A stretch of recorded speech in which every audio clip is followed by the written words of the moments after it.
Welcome to the Digital Agency Growth Podcast. I'm your host, Dan Englander. Phil, great to have you on the show. Thanks, Dan. Nice to be here. Yeah, for sure. So we've been working together for a little while now, and you've a pretty incredible business journey from what it sounds like and from what I know. For those that don't know you, would you mind talking a little bit about your background and kind of what it took to build CS Brand Group over 15 years, which is a ginormous question that we'll answer beyond that, but from a high level. Yeah, it starts actually. I come from a family of entrepreneurs. My grandfather was very entrepreneurial, and so I always had that in my blood, and always knew I wanted to build something, and was fortunate enough to be part of one of his businesses that he had built, and in that I learned a lot, not just the jobs that I had. He always treated me as he should, like an employee. So I had to work in different departments within the organization, and I learned the value of hard work first and foremost, and learned about working in different environments with different people, but also learned a little bit more about what it meant to run a business, right? And so as I fast forwarded through my career, I kind of had started several businesses and worked in a lot of other small businesses, kind of learning what I enjoyed and what I wanted to do and how I wanted to spend my time. And the thing I always enjoyed the most was really getting out there on the commercial side of the business, and less the operational and the production or the work, the actual work itself. So I knew that, and as I grew up and went through that process, I was able to kind of learn also the value of building an identity of a business, right? Like, what does the business stand for? And it's a lot more than just the name on the door. And that was kind of one of those critical lessons that I learned. And as I took other roles on and did different things, I realized that a lot of businesses really didn't get that. They didn't understand the identity of a business and what it did, and how it actually contributed in so many different ways within the business. One of the things about the family business that I grew up in is the DNA was evident in the products and the people, and how they approach things, and how the people were treated, and how the executive meetings went. All those things, it was really part of much more than just the name on the door. So as I found myself in the mid 2000s in a place where I needed personally to do something different than what I was doing. I was working as a VP of sales and marketing in a manufacturing business. I needed to do something different. And I also wanted to do something that I enjoyed. And so with that, I started looking at, okay, where can I add value? Where can I spend my time that's going to really be something that I personally enjoy, but also where I can help other organizations. And I came back to that idea of kind of an identity, and how do you help companies formulate and communicate that? I had been doing a lot of that anyway with the work that I was doing in my role. So it was kind of a natural transition into starting CS Brand Group, which I did in 2007. And when we first started, we were more broadly focused outside of identity. We didn't just do that. We also did some consulting around general marketing. We did a wide variety. At the time, the company was called Complete Spectrum. So we did a wide variety of marketing and technology services, because that's what I was most comfortable with and where I felt that I could add value. Yeah, that's great. And I definitely want to get into how things have evolved from Complete Spectrum till now. To do a little sidebar, it's funny talking about your background, in an entrepreneurial family. I never really had that. All I ever had was this kind of fear of just being stuck in a monotonous job all day, coming out of college. And I didn't know what the alternative was, but I remember, I basically had the experience of working in an ad agency, and then in sort of a hybrid role with basically a startup kind of creative services shop. And then from there, I was able to kind of stair step into starting a business. And I think that if I hadn't had those post-college experiences, I wouldn't have been able to start this company.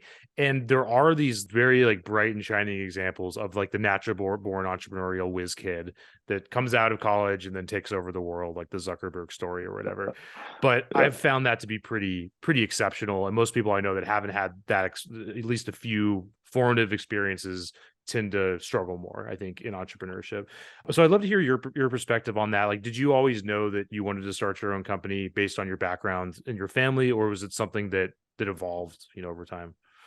I think it's tough. I'm getting to the age now where I start to look behind, and you kind of analyze, like, how did I end up here? What did I do? What decisions did I make? And I remember being a young person. My dad worked at IBM, and so he brought home a computer when I was really young. I had a PC Junior, and I always had a love for computers and those things. And so a lot of my formative years, 7, 8, 9, 10, 12 years old, were based around electronics and computing and things like that. And I had a lot of business ideas even at those ages, right? And so I think to answer your question, I think I always had that seed in me. Like I wanted to write my own accounting software. I remember I had a whole business plan put together and all those things. And of course, none of that ever came to fruition, right? There, I definitely did some software projects and other things that on a very, very small scale for the fun of it more than anything else. But I took that and actually, as I mentioned, like IT and technology became a real passion of mine. And I didn't have a desire to do that for somebody else. I wanted to go help people, but I wanted to do it on my terms. And so I think it is interesting. One of the first questions I always ask when I hire somebody is, what are your goals? And there's a place for you at our organization regardless, but do you want to start your own business, or do you see yourself working alongside other people for the rest of your career? And that doesn't impact whether or not we hire that person, but it does impact how we integrate that person into our team and how I think about engaging with them, because it's so important for an entrepreneur. If you want to take, because there's a lot of really talented people out there that are working towards starting their own business, and you got two options. You can either say, no, I don't want to partner with a person like that because I know where it's heading. If they're good enough, they're going to leave. Or you could say, hey, I'm going to be part of that person's journey and I'm going to take advantage of their talents and their knowledge while they're here. And also maybe give them an opportunity to learn other skills from my experience, because that was the opportunity I had growing up in an entrepreneurial family, was to learn a lot of different things. I never would have learned finance or inventory management or, the importance of an ERP system had I not been right there. Right now, I use finance, but I don't use any of those other things now.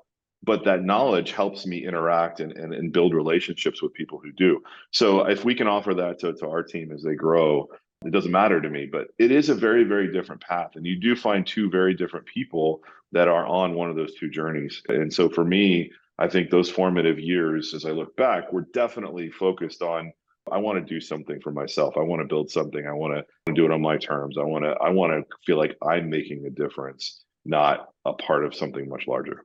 Yeah, that makes a lot of sense. And it's funny when you get those employees, because you kind of think of like an A player, and that an A player is somebody that is exceptional and very good in a particular role. But then I almost think, and maybe this has been said by others, but there's almost a level above that, which is that entrepreneurial employee that's doing things that you couldn't even imagine asking them to do, that is basically like a game changer. And it's sort of like holding on to like a bucking bronco. Like you keep them as long as you can, right?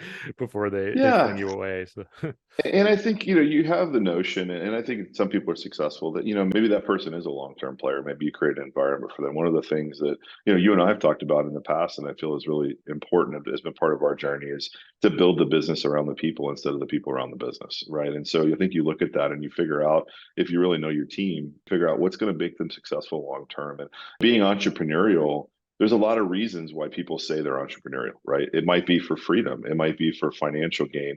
It might be for personal accomplishments and success. Everybody's version of why they want to be an entrepreneur is a little different. And if you can really get down to the heart of that, if they understand enough about themselves at that point to really get down to the heart of that, you can leverage that and it can become a really good long-term partnership.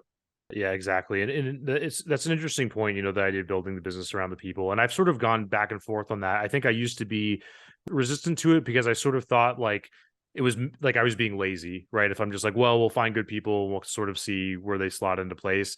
It was like taking the onus off of me to decide where they should sit and what they should be doing, like taking the decision making off me. Now I've sort of come back around on it again, and I think that, especially reading books like Who and the idea of like finding really good people and letting them, make their own path. Can you elaborate on that more? Like, what does that mean to you to build a business around the people? Well, in early stages, it meant exactly what you just said, was I don't really know what I want. I'm going to find smart people and we're going to figure it out together. And if I'm completely honest, I found some really, really smart people. I've worked with some awesome and hired some great people. None of them are still here. And the reason for that is that the mistake I feel like I made at that time was, every business still needs a vision and a leader, right? And just hiring a bunch of smart people together without any true direction or focus on what you're building and why is not what smart people are looking for, right? They want to attach themselves to something that they can believe and buy in. And so then I swung the other way, right? Which is, well, I'm going to architect the vision and I'm just going to create and plug people in based on my needs and how I see those as an organization. And I think that's probably the closest to a traditional agency model that we've ever gotten, where we have, hey, this is what we are. We need this role. We need this role. We need this role. And we're going to put that together, and I'm going to drive the ship, and everybody's going to fall in line. And that works for some people. I was not personally successful with that either. I didn't feel like that really was what I wanted to build. And so the latest evolution of that for me is, let's create a vision. Let's all buy into what we're building. I'm going to drive the path. I'm going to create the destination. And then together as a team, let's figure out how we get there most effectively for everybody, personally, professionally, and as an organization. How do we help our clients? But it's really, really important, I found in our journey, to architect that vision, to be the visionary, to understand what we're doing, why we're doing it, who we're helping, and how we're going to do that. And then allow the really smart people to shape that within the vision that you've created. And that seems to be the most impactful way. And how you get the contributions from my team as we've made that change have been astronomical. Their fingerprints are on everything about our identity. So it's not just, hey, this is my vision. Now it's our vision.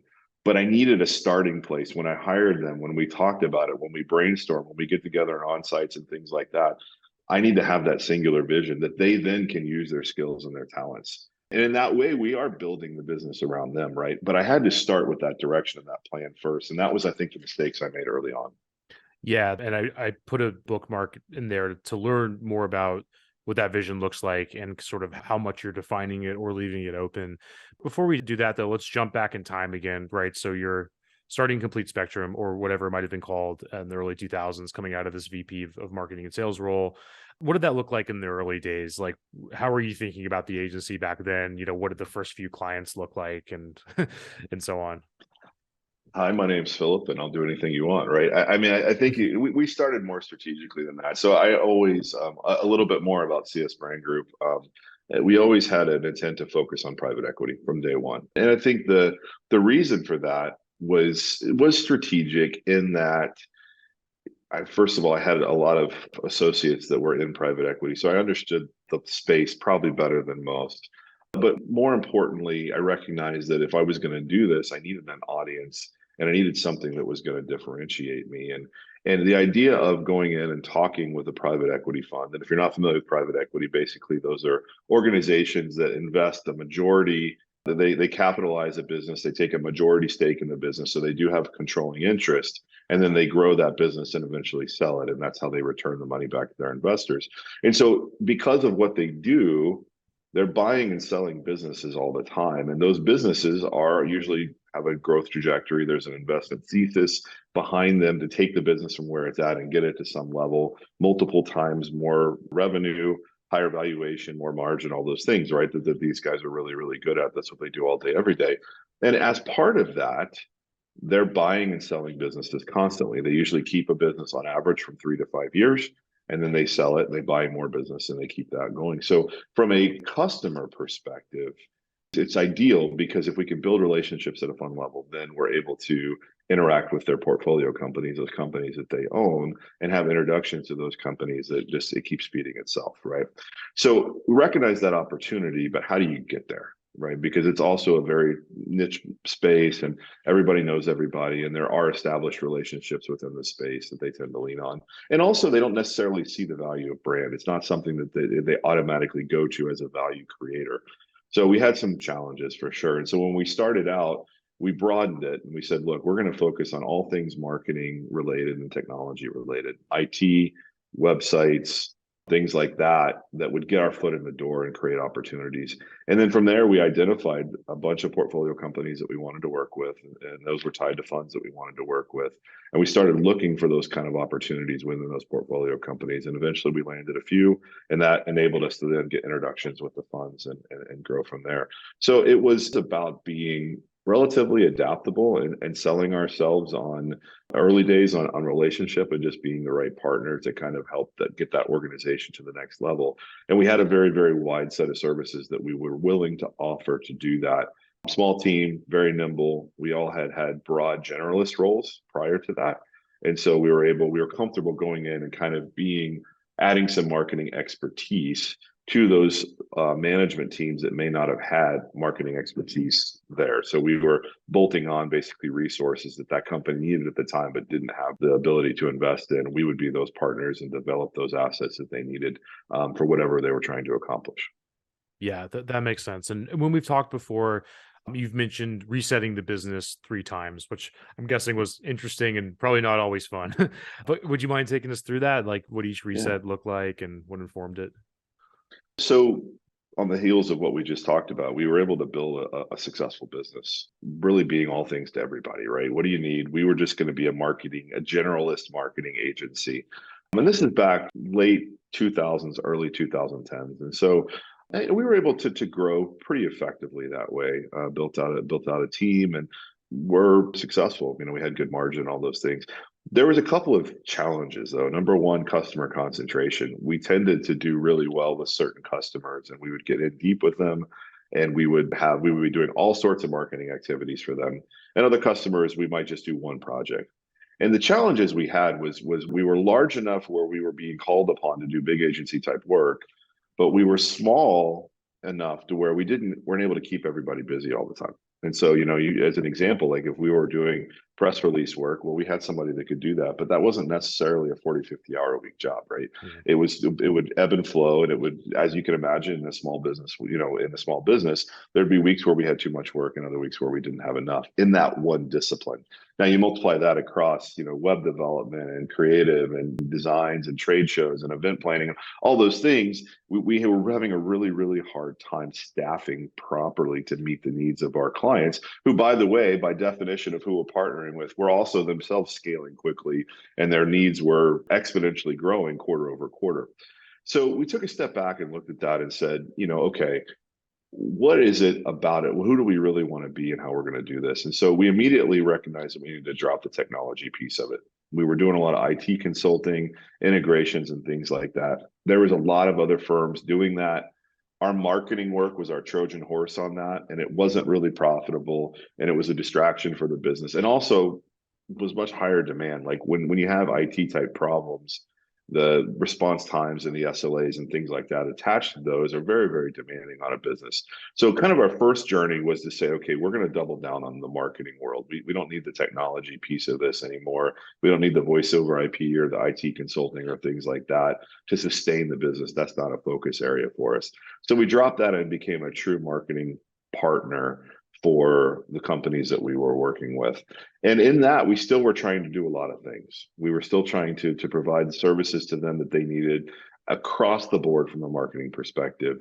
The things we didn't do, we would try and establish white label partnerships, or we would maybe bring on some experts at a contractor level to try and meet those needs. And where we ended up with all of that was that we had a few really, really good clients and then a lot of small clients, right? And the disparity was good until you started to, as is the journey of these private equity held companies, they'd either get to a level where they would bring marketing internal, or the business would be sold to a strategic buyer that already had a marketing department, right? So you'd go from 60 to 0 in the span of one press release, right? Where it's like, okay, this company's now been sold, which was always the goal.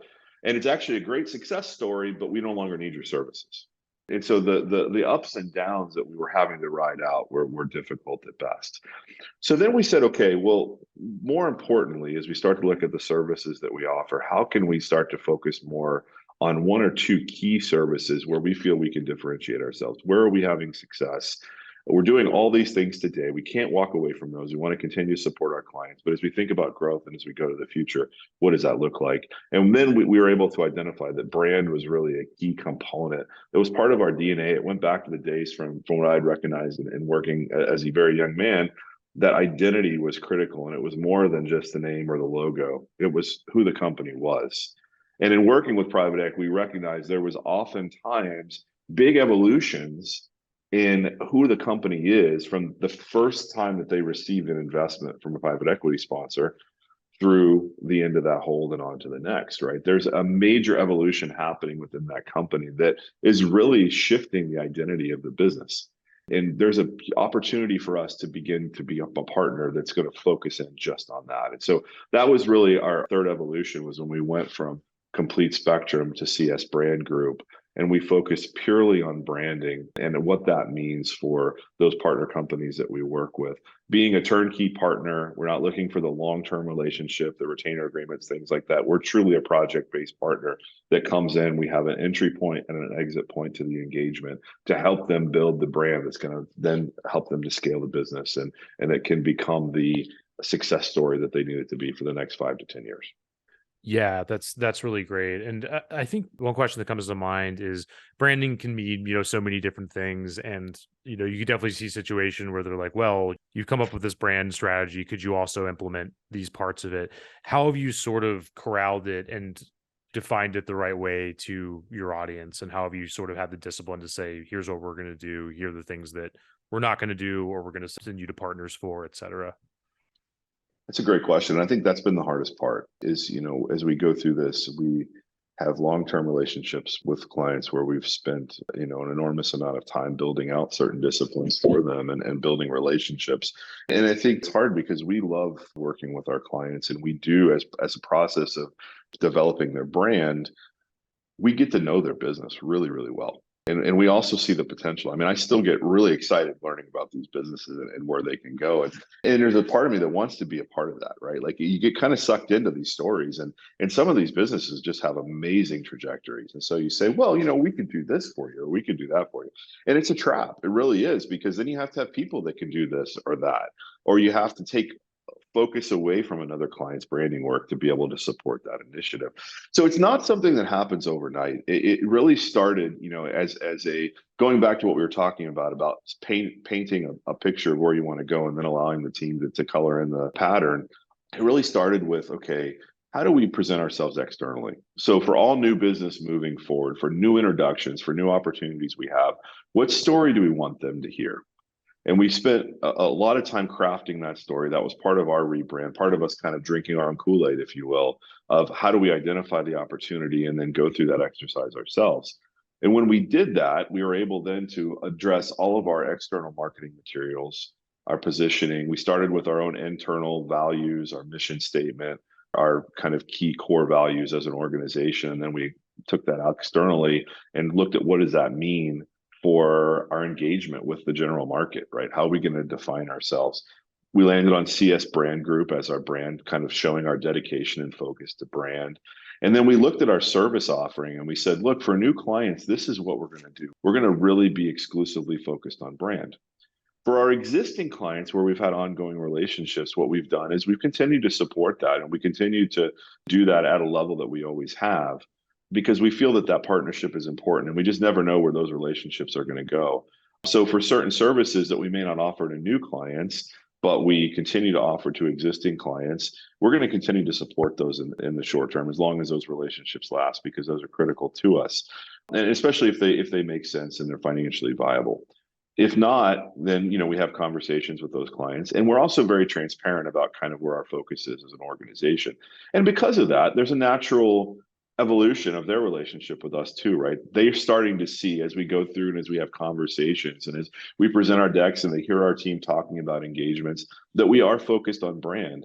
And brand doesn't mean that we can't support them on those things. It just means that our approach to supporting them is a little different. As you suggested, maybe a strategic partnership makes sense, where we bring someone to the table that has that core discipline, and we can still advise and make sure that the brand is the positioning is upheld and that it aligns with the vision for the business. But we may not do that work ourselves. And so it's really about examining who we are, what our core skill sets are, and drawing those lines internally where we sit down with our clients as we get closer to the end of the engagement, say, okay, what are your needs? What can we continue to help you with? Where can we make introductions for you and kind of set you on a path for success in other areas of the growth marketing that you're going to need? Yeah, that makes sense. And I think one thing that I picked up on for you and others, and also like our own experience, is often it's like kind of like a return to form. It's like the thing that was always in front of you, but then you forgot it was there. And for us internally, we've done a lot of different experiments, and we've talked about more hands-on sales or new business trainings. We talked about, all sorts of different things, but we keep kind of going back to, hey, we're really good at opening doors with people. And that was like the first thing that I ever did with the company when I made Udemy courses in 2015, and it's kind of just like, well, it's that, but better and more informed now and that sort of thing. So I'd love to talk a little bit about that. Like what was that experience like for you to develop that focus on brand? Was this an offsite that you had? Did it culminate in a Word doc? Like how did it come about and how long did it take? I think we probably pretended to be focused on brand before we really were. And I say that because I think it kind of taking a step back, I think, some of the aha moments for me now that I didn't have before. Now, when we talk about maybe different client engagements and maybe there's a client that's pushing us in a direction that is not aligned with the direction that we're heading. Now I see my team speak up and be like, well, how are we going to service that? Or that's not really part of what we do. Maybe we should make an introduction, or maybe we should handle it this way. And looking back, I've never had that before. And so that helps me kind of analyze your question and think about, okay, well, what's changed, right? And I think at its core, what it was is really putting our money where our mouth was. I think we said it for a long time, but then, hey, there's opportunity for planning an event came up. Can you help with that? Sure, why not? It's revenue. We can do it. We have the skill set. We can do it. Or, hey, this client's looking for an SEO engagement, and yeah, we could do that. And those aren't aligned with who we were telling people we were, but we were opportunistic, as most small businesses are, right? You see the revenue, you see the dollars, and you also know that you have the capabilities and the staff to do it. So you say, why not? The big aha moment for us was the first time that we turned those opportunities down, right? And we said, look, that's not who we are. That's not what we're going to be.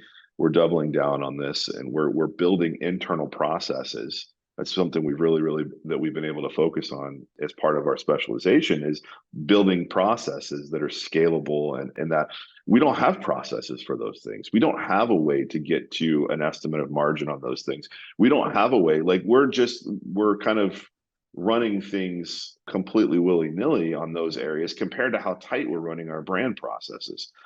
Well, maybe we don't take that work. And the first time I still remember the first time I didn't, it was kind of that stomach clenching moment where there was a big opportunity for us that we turned down because we just weren't the right partner for it. And we knew it. And there was a whole bunch of reasons why it was the right decision, but it didn't make it any easier. And, you always worry as a small business owner about, well, what if we need that revenue? Right? What if the sky falls tomorrow and you don't have access to that opportunity and you're kicking yourself for not taking it when you had the chance? But it means it's a shift in really thinking and believing that what we're doing is the right thing and that this is going to drive the most success for us long term, and passing over those little opportunities that will distract you from the bigger goal. So I think, to answer your question, I think we talk about it a lot, but it really where it started to change as a culture internally was when we stopped accepting those opportunities. And we really said, okay, this is who we are. This is what we're going to do. No, we don't do that. Does that mean we don't get that work or that opportunity? So be it. There's plenty of opportunities out there for us.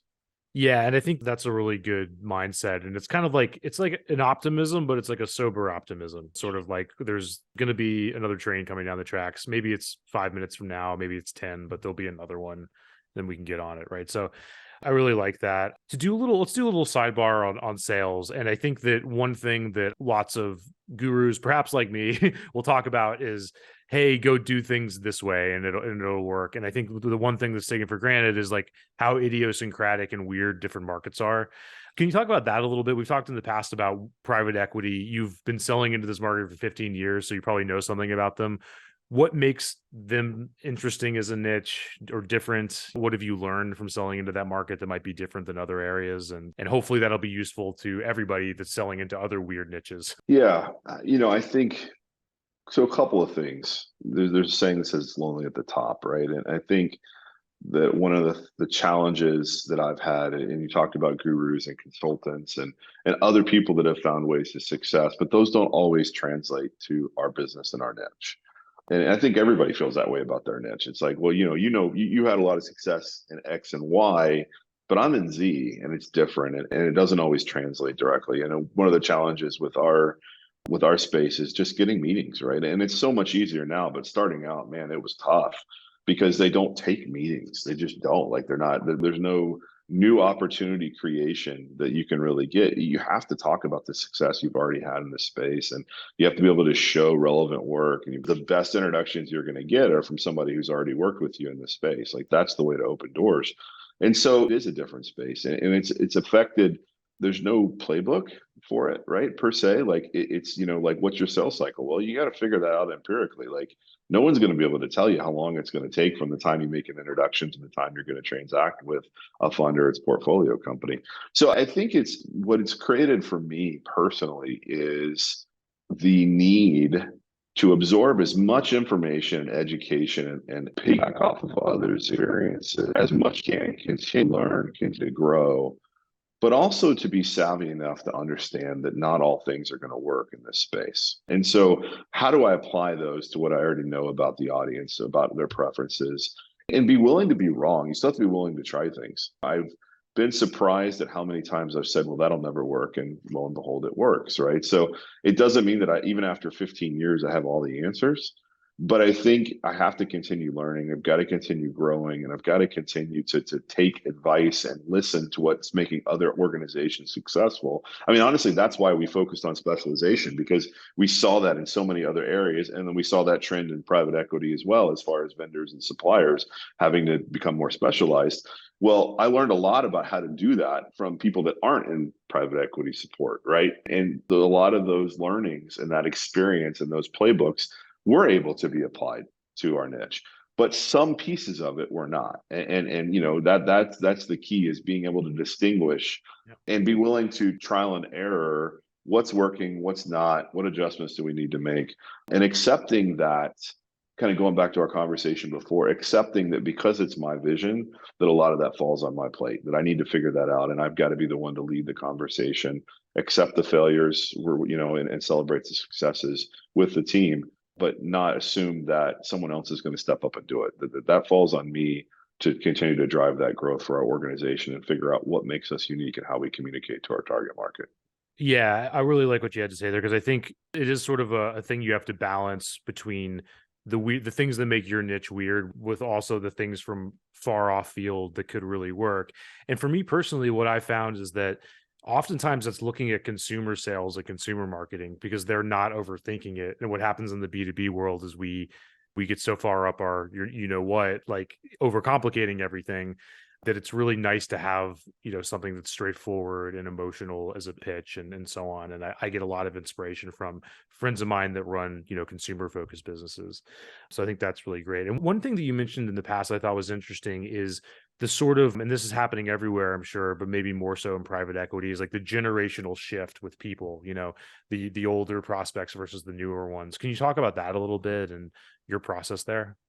So there's definitely, as in pretty much all industries, a changing of the guard. There's a pretty distinct shift in how people perceive brand happening at large across industries and sectors. And it's age related, and it's the way people consume information, right? They look at things much differently. What brands mean to them is much different than what brands mean to older generations. The playing field has been very leveled by technology. And when you jump onto a website or you pick up an app or you look at something, you really don't know if that company's got 3 employees or they've got 30,000 employees, right? Like it's a very level playing field. And we see that across the board. There's a lot of opportunities for smaller organizations to really make an impact with the right brand and with the right story. And historically, in private equity, as we talked about earlier, brand has not been top of mind. There's a lot of operational efficiencies that can be gained. There's a lot of playbooks that are utilized by different funds and how they handle their investments. And very rarely has brand been at the top of that list, right? It's a factor, and there's certain triggers for when they might go through a branding exercise. But as generations have trended younger, or maybe as I get older, whichever way you want to look at it, we start to see more opportunities created by people's understanding of brand and the impact that can have, even in a B2B world, right? And how they consume information is much different as well. So they're much more savvy to good branding versus inferior branding. They understand brand as a whole as the identity of the business and not just a name and a logo. And because of that, it's creating more opportunities for us, because we're no longer having to educate those individuals on why branding matters. We're kind of the hump has already been crossed over for those that understand brand, because a lot of our time is spent educating the market on brand, right? Why our mission is to prove the value that brand brings to an organization, and we do less proving. Convincing is probably a better word, and more proving now, because we don't have to convince them. They see the value of brand. They see the challenges that their investments are having from a branding perspective, and why it's so important to get ahead of that. And that's just I think it's just that as they've consumed more information, as they've grown up with more dynamic brands. I mean, compare Coca-Cola's history to Facebook's history from a branding perspective, right? Very different. Most common people, if you ask them on the street, couldn't name one executive of Coca-Cola, right? The brand is separate from the people. Facebook, everybody knows Zuckerberg and what it represents. And Apple, everybody knew Steve Jobs. And so those brands are becoming more of an identity than they were in the past. They stand for more than just a product. They stand for a belief system. They stand for a set of values. And so those people, the younger generations, understand that. And they see how brand kind of transcends every piece of the business, from operational to culture to HR to products and services to your commercial team and all those things. And they're more likely to see the need to take that to their investment and optimize that. And so from our perspective, the shift in the generations means we approach it a little differently, because we don't feel like we have to talk about as much about why brand matters, but more about why we're the right partner to help them go through that evolution. That makes a lot of sense. And I'm sure we could do a whole episode on all the different facets of that, from, employee recruitment to consumers to everything else. And that makes sense. Kind of getting towards the end of our time, Phil, I think, one thing that we touched on earlier is the vision for the agency. And would you be willing to share that, and just kind of what that looks like, and how specific that is to your employees versus how much leeway they have just to kind of run with things? Yeah, I think, I'd like to think that every employee could recite our mission about proving the power of brand and creating value through our engagements. I think more important than our mission, though, is, and I think this is overused, I'll be the first to say it, but I think values are critical, right? And going back to kind of finding the right people and attracting the right team for the vision that you have comes down to values. I mean, a big shift that we've had is COVID has changed the way that we do business and the way that we engage with our employees, right? And we're not certainly the only organization going through that evolution, but our values have become more important than ever, because everyone values different things. There are people that need hybrid or want to go back to the office, and our values are more focused on flexibility. And we've got people across the country that are now part of our team, and we only get together 2-3 times a year, a lot of times face to face, right? So how we engage with each other in our culture is as important as our mission, in my opinion. And I think our mission is easy enough to understand. The reality of it is, it does take some time, because of our focus on private equity. Most of the people we're hiring don't have significant experience in private equity.